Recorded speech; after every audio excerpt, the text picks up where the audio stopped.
आज के इस कार्यक्रम में उपस्थित मंच पर आसीन doctor Vishwanath Karad ji, professor Rahul Karad ji, doctor Mangesh Karad ji, Shrimati Bhavna Rai जी,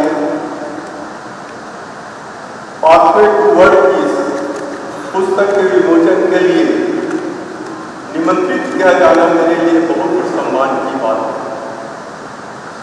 हमारे देश के प्रसिद्ध विचारकों के लेखकों और भाषणों से युक्त इस महान ग्रंथ को संकलित करने के लिए मैं प्रोफेसर डॉक्टर विश्वनाथ कराड़ जी को हृदय से बधाई देता हूँ। इन सभी लेखों का एक कॉमन विषय है, विश्व में शांति कैसे स्थापित हो। पुस्तक के प्रारंभ में काशी में आयोजित 9वें वर्ल्ड पार्लियामेंट का उल्लेख है, जो कल्चर ऑफ पीस को आगे बढ़ाने के लिए की गई थी। इस पुस्तक में मुझे डॉक्टर कर्ण सिंह, वैज्ञानिक डॉक्टर विजय भट्टर, केरल के विद्वान राज्यपाल आरिफ मोहम्मद खान, यूजीसी के पूर्व अध्यक्ष डॉक्टर भूषण पटवर्धन, डॉक्टर इंद्रेश कुमार और अन्य विद्वान वक्ताओं के लेख देखकर सुनता हूँ। हम आज अशांत दुनिया में रह रहे हैं, विश्व में अशांति है, रूस और यूक्रेन के बीच युद्ध चरम सीमा पर है। दुनिया के कई देश प्रत्यक्ष या परोक्ष रूप से युद्ध से बाधित हुए। हर दिन टेलीविजन पर इमारतों और रियायती कानूनियों को नष्ट किए जाने और महिलाओं और बच्चों को अनाथ होते हुए दिखाया जा रहा है। शांति की बात करना आज सबसे अधिक प्रासंगिक है।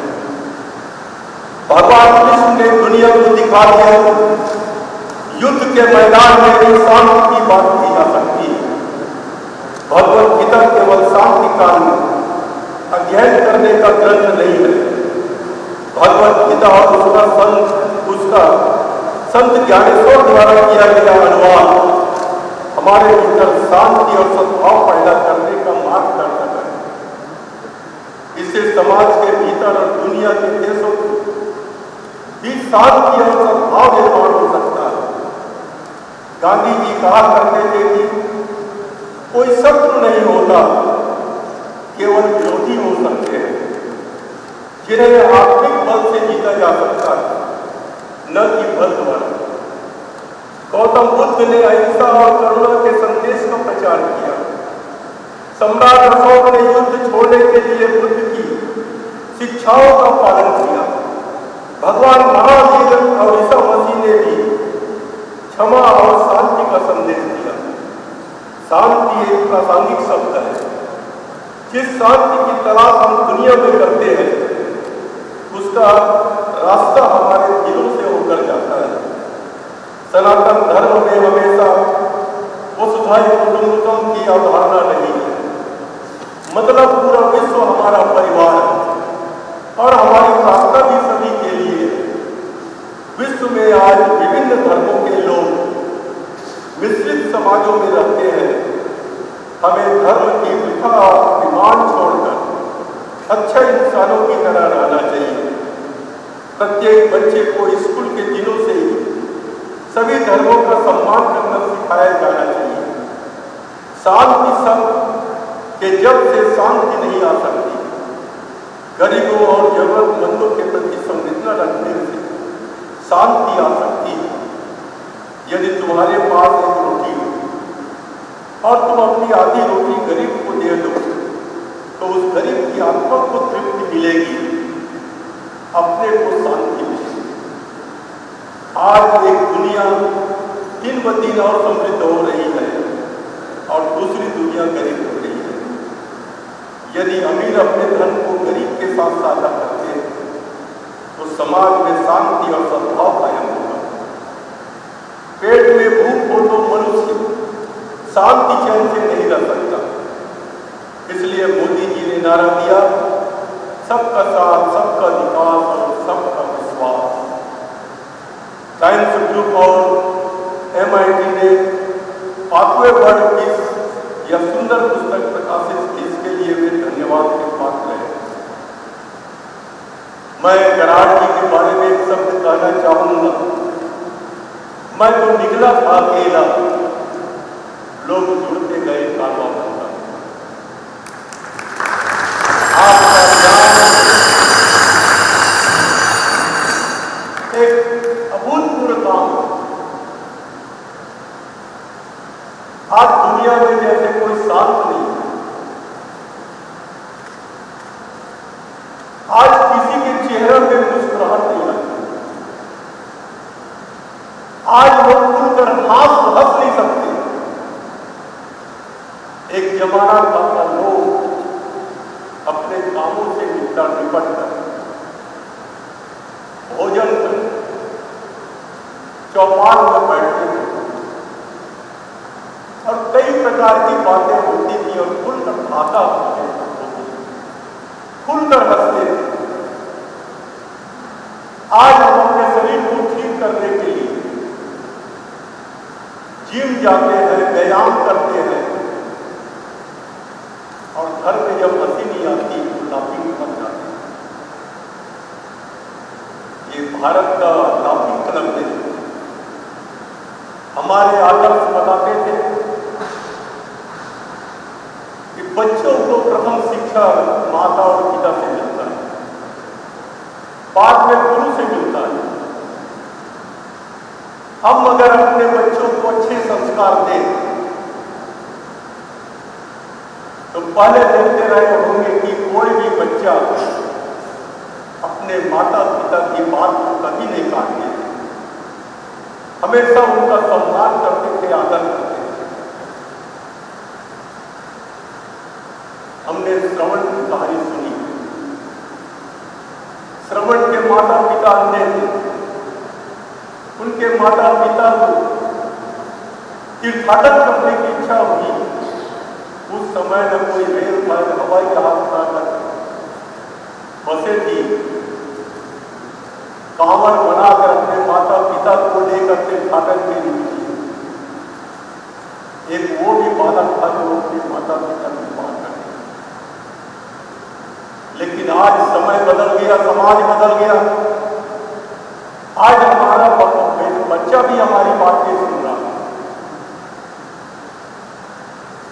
बुजुर्ग घर में जब रहता है तो एक आशीर्वाद के रूप में रहता है। लोग कहते हैं कि अगर बुजुर्ग घर में है तो उनका आशीर्वाद हमेशा बनता है। लेकिन आज समाज कहाँ जा रही है? बुजुर्ग को बोझ मानना चालू करती है। ओल्ड एज होम यहां पर खुलना चालू हो गया। आज पति पत्नी दोनों नौकरी करते हैं। बच्चा बॉटल का दूध पीकर बड़ा होता है। पहले जब झगड़ा होता था तो बच्चे बोलते थे अगर असली माँ का दूध पिया है तो आ जा। अब आज का बच्चा बॉटल का दूध पिया है तो कहां से माँ का दूध आएगा? जो परिवर्तन हो रहा है उसको हम कैसे रोकें? विश्व शांति की हम बात करते हैं, पहले हम अपने घर में शांति लाएं, फिर परिवार में शांति लाएं। अगर हम शांत हो जाएंगे, पहले बच्चे अगर उठते थे तो अपने माता पिता के चरण बंद करते थे, पैर पड़ते थे अपने माता पिता का, प्रार्थना करते थे ओम सहना भवतु सहनौ भुनक्तु सह वीर्यं कर्वावहै तेजस्विनावधीतमस्तु मा विद्विषावहै।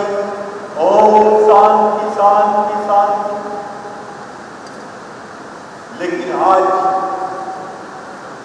बच्चे अपने पिताजी को पिताजी नहीं बोलते,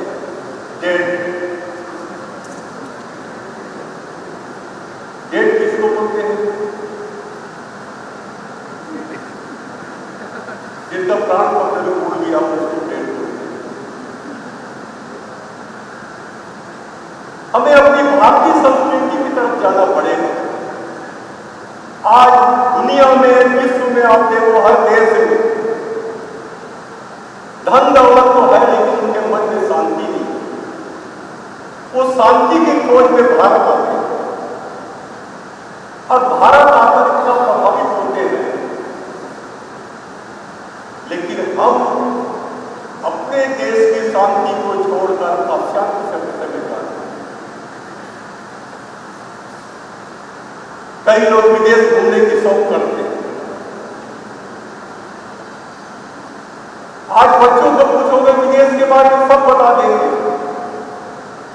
आज वो नेट का जमाना है, लेकिन अपने देश के बारे में, अपनी संस्कृति के बारे में बच्चों को पूछो तो पूछे। अरे हम अपने देश को जाने, अपने देश को देखें।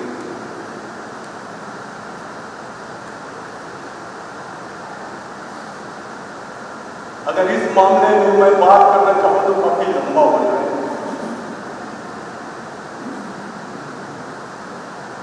लेकिन जिस ढंग से हमारे समाज में बुराइयां आ रही हैं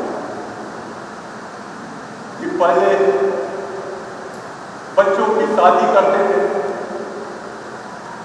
तो लड़का लड़की को नहीं देखता था, माता पिता तय करते थे, और माता पिता भी तय करते थे किसी माध्यम के जरिए।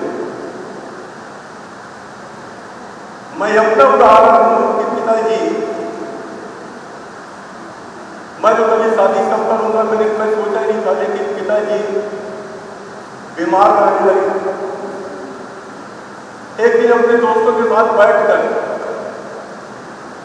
वो बोल रहा था कि मेरी इच्छा है कि रमेश की शादी हो जाए तो फिर मैं विदा हो जाऊँ, तो कोई चिंता नहीं। ये बात मैंने सुन ली। पिताजी मेरे से बिना पूछे मेरी शादी की तैयारियां में बिस्तर तय करने के लिए एक आदमी को बुलाया। उसने कहा कि फलाने जगह एक लड़की है दाऊ जी, हमारे यहाँ जो बड़े लोग रहते थे उसको दाऊ बोलते हैं। दाऊ जी वहाँ पर लड़की है, अगर बोलो तो मैं वहाँ बात करूँ। उसने बात किया, तय किया। पिताजी लड़की के लिए देखे, उन्होंने तय कर दिया। शादी हो गई, फेरे हो गए, और हमारे में रिवाज है कि शादी होने के बाद लड़की के भाई या उसके पिताजी या चाचा जी आते हैं। एक रस्म होता है कंकड़ मोड़ छोड़ने का, वो रस्म पूरा होने के बाद उसको लड़की को ले जाते हैं, फिर गौना होगा। हमारी शादी हुई है, अब उसके बाद हम लड़की का चेहरा देखते हैं। रस्म पूरा हुआ, उस लड़की को ले गए। एक साल बाद मेरे को पिताजी बोले कि जाओ बहू को ले आओ। मैं एक साल बाद गया, लड़की को लाया तो गनीमत वो दो भाई और एक ही बहन थी। अगर कहीं बदल देते तो क्या करते हैं?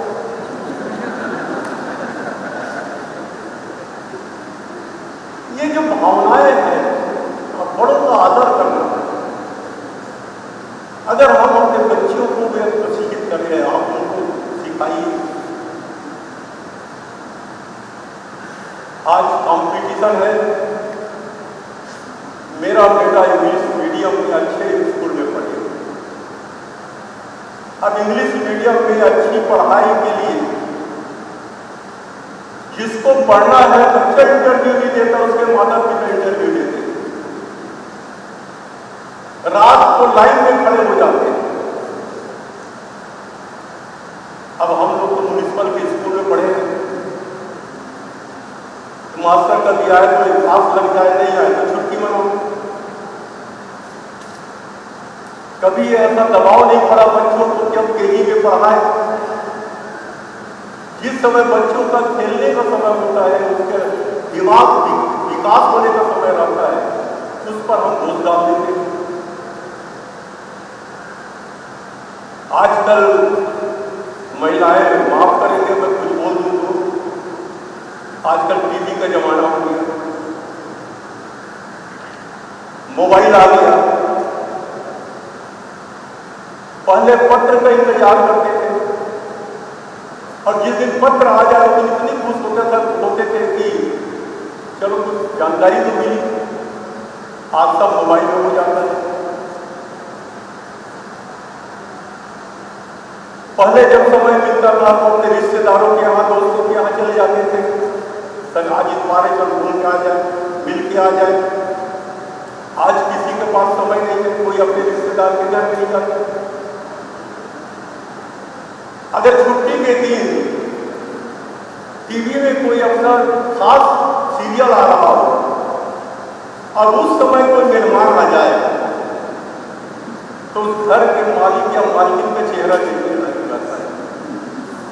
इसको इसी समय आना था, बाद में नहीं आ जाता। यानी एक सीरियल के लिए भी अपने रिश्तेदारों से मन मुटाव करना है। ये छोटी छोटी बातें हैं जो आज हमारी शांति को छीन रही है। हम ईश्वर से प्रार्थना करते हैं कि करार जी जिस उद्देश्य के साथ आगे बढ़ रहे हैं, विश्व शांति की ओर बढ़ रहे हैं, और एक तरफ हम कहते हैं कि भारत पूरा विश्व गुरु बनेगा। निश्चित रूप से आज दुनिया का जो वातावरण है, जो परिस्थितियां बदल रही है, हमारा भारत एक दिन विश्व गुरु बनेगा। मेरे विश्वास के साथ मैं अपनी बात समाप्त करता हूँ। जय भारत।